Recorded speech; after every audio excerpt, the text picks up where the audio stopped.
Hello दोस्तो, मनबंधन या मालिकेमध्ये आपल्या सर्वांचं स्वागत आहे.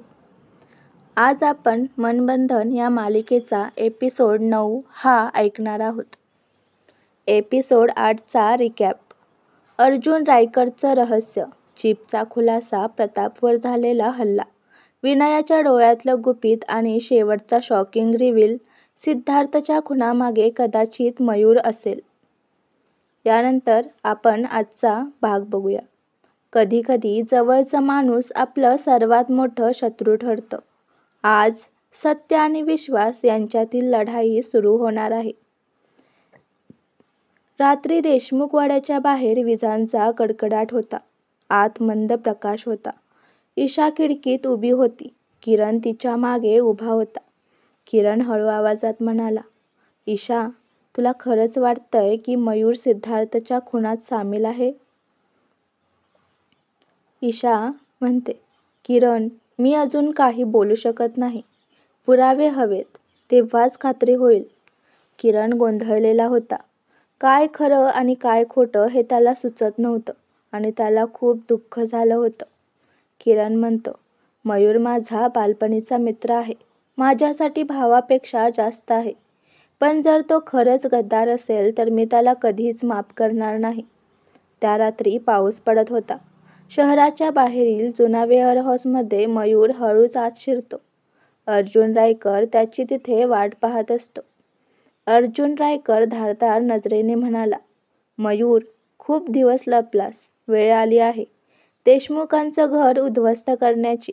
सिद्धार्थ गेला आणि आता किरणची वेळ आली.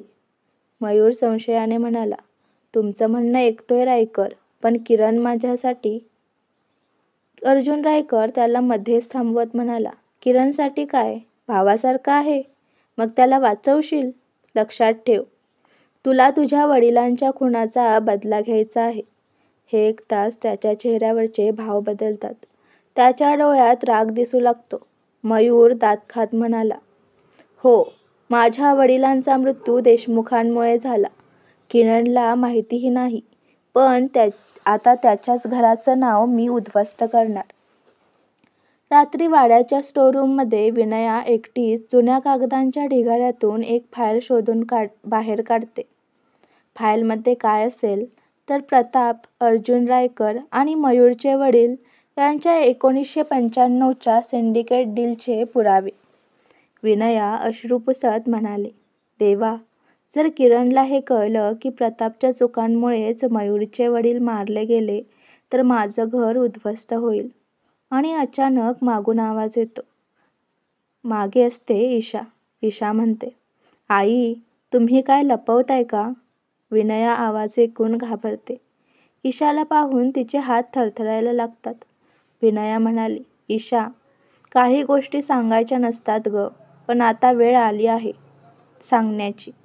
ती ईशाला सगळं सांगते. ते सर्व ऐकून ईशा थक्क होऊन जाते.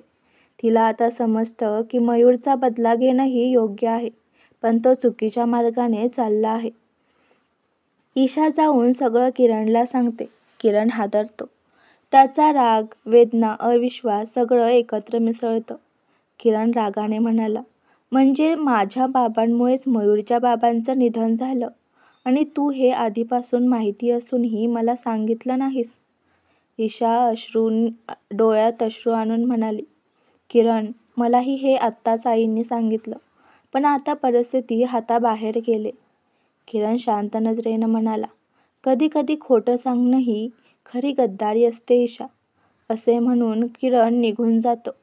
दुसऱ्या दिवशी रायकर मयूरला बोलावतो. अर्जुन रायकर म्हणाला, देशमुखांच्या वाड्यावर हल्ला होणार आहे.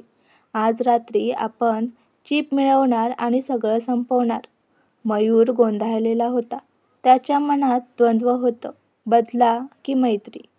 मयूर स्वतःशीच म्हणाला, किरण, मला माफ कर, पण माझ्या वडिलांच्या आत्म्यासाठी हा एकमेव मार्ग आहे. रात्री देशमुख वाड्यावर रायकरचे गुंड हल्ला करतात. गोळीबार चालू होतो. सगळीकडे किंकाळ्या गोंधळ चालू होतो. किरण प्रतापला वाचवतो. ईशा सिंडिकेटच्या गुंडांशी एकटी लढते. विनया किरणला लागणारी गोळी स्वतःवर झेलते. किरण ओरडतो, आई. विनया रक्ताने माखलेली होती. किरण तिला आपल्या कुशीत घेतो. विनया हळू आवाजात म्हणाली, किरण, मयूरला दोष देऊ नकोस. तो तुला भाऊ मानतो. फक्त गैरसमजामुळे त्याला आंधळं केले. विनया बेशुद्ध पडते. तिला हॉस्पिटलला नेली जाते.